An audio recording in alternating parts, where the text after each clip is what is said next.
Kiara, it's good to see you. And Lydia, is that your name? Is that, I can't remember it's been so long. I can't believe you're here. That's still my name. Okay. I'm happy to see you. Me too. I'm happy to be back. So, not going to waste any time.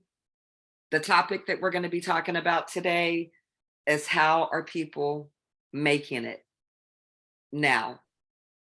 It is, everything is crazy. I still use my apps. I went to Food Line today, didn't plan on going. It was raining hard. And I said, no, I got to go to Food Line because I had $8 to spend and it had to be spent today. And I'm like, I'm not throwing that $8 away. So I did a deal. I got some coffee and I only paid $2.17 for it. Everything is grossly overpriced now. So I don't know which one of you all, you know what, Kiara, I'm gonna let Lydia start since we haven't seen her. Absolutely. And about, so Lydia, go ahead. What are your thoughts? Like, what do you have to say about what's going on now?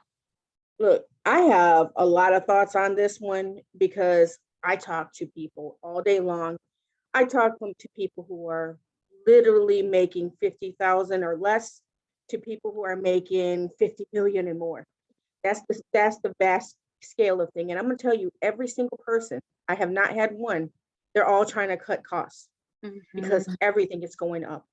You have people who are driving around in Mercedes-Benz, Beamers, Maseratis and stuff, and they can't afford a $200 bill. And I mean, I had someone recently tell me, how are you making it? She's like, this lady, she said, I make six figures, a couple six figures. How is everybody making it? She said, they tell us that a living wage is $50,000 a year. She said, but out here in Florida, at least Florida, average apartment, well, at least where I live, I don't know about you, Kiara, but it's $2,000 a month.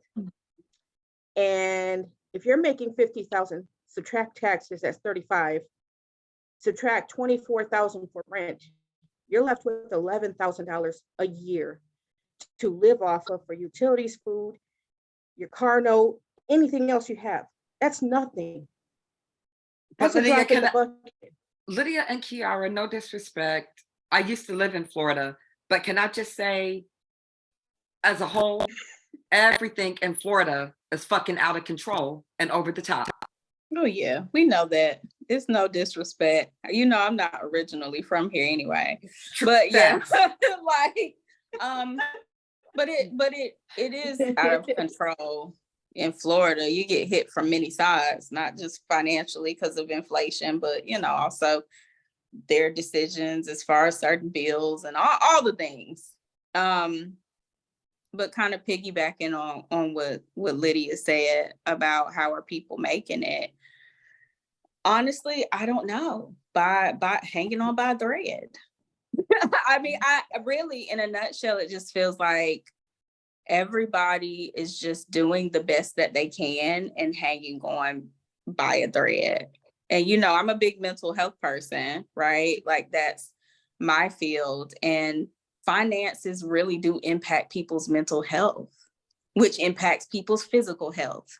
And because they don't have the finances, they can't get their physical health checked out and their mental health checked out, because that money is being spread to necessities, food, clothing, roof over your head, bills don't stop. Like should be a national crisis, honestly, like the state of American inflation right now. Like it's really crazy. Big fact. I know, and I'm in Maryland now, of course. There are a lot of food banks. I'll be driving home from work or from shopping, and I'll see like churches, they'll have the lines, people are lined up with their cars. There's a lot of that going on, not just for a holiday. I mean, on regular days when there's nothing going on. I do want to give a shout out to my state and to our new governor, Wes Moore, because in January of 2024, the minimum wage in the state of Maryland is going to be increased to $15 an hour, which means, guess what? There are going to be a lot of businesses and companies who are going to have to offer more than that to get people. So that's going to be very, very helpful. I think a lot of states need to look at that. This is, it's really, really out of hand. I don't see it.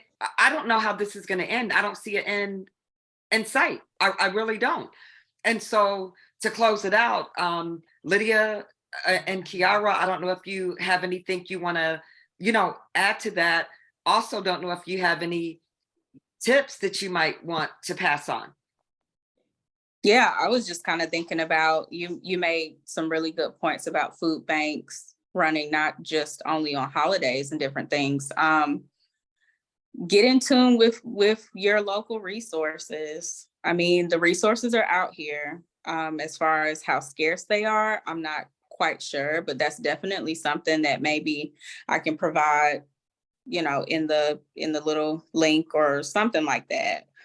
Resources for my community or for Love Florida. Yeah, just try your best to get in tune with what resources that there are in your community. It's easier said than done to say budgeting.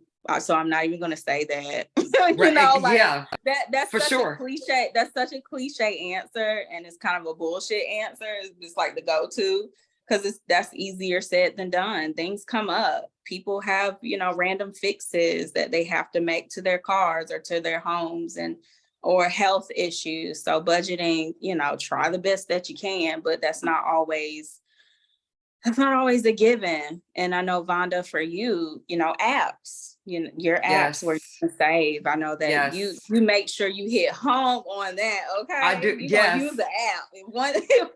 If I know one thing, you're gonna find some savings on the app. So if you That's can true. it's true. If you can find your different apps where you can get savings or some sort, then do that as well. Lydia, did you want to say anything? So, as she said, budgeting is what people say all the time. But what I'm doing for me personally is I'm cutting back in areas that I can. So let's just say my cell phone bill, it's like out of control, $300 a month. Instead I have 6 lines. Oh, okay. Yeah, you have 6 lines. So $300 a month. I'm leaving T-Mobile and I'm going to Metro PCS because it's also T-Mobile, but I will be saving half of my money almost, basically. That's awesome. So it's the same service, but it's just a different, a different provider. And I'm just saying, like, cut back where you can. And also on apps, my daughter was just telling me this morning that she's connected her Dunkin' Donuts to like Hilton Rewards, to like Delta Air, like mileage. So she's got like a bunch of different points in different areas and different rewards built up just from going to a partner app. So that helps too. Awesome. And I'm going to close out this segment. If you have cable, I highly recommend looking into streaming. I stream now. Since Hurricane Michael, I've never, ever gone back to cable. Never will. I also want to recommend 2 apps that are extremely easy to use. Of course, I recommend if you shop at a major grocery store, use their loyalty rewards programs, but Fetch is too easy. All you have to do is snap pictures of your receipts. And IBOTTA, use it. We all have to shop. We all have to buy things. You might as well get paid for it. So on that note, we're going to close this out. Everybody, please remember. Oh, Lydia. Yeah, I just wanted to chime in with another thing. You might want to check with your local cable provider, because I recently found out that our government gives $30 towards internet. So, and you might not have an internet bill. if you apply for that program. It's a grant from the government. Awesome. Anyway, that's it. Okay. And so I want to let everybody know before I close out, a shout out to all veterans. I'm an Air Force vet. Lydia's an Air Force vet. I'm going to leave a tip in the introduction section. So for all veterans, just to try to be helpful. And I want everybody to remember the comeback is always greater than the setback. So we'll see y'all next time. If you have any questions, please hit us up in the comments. We will respond. Bye, y'all. This is-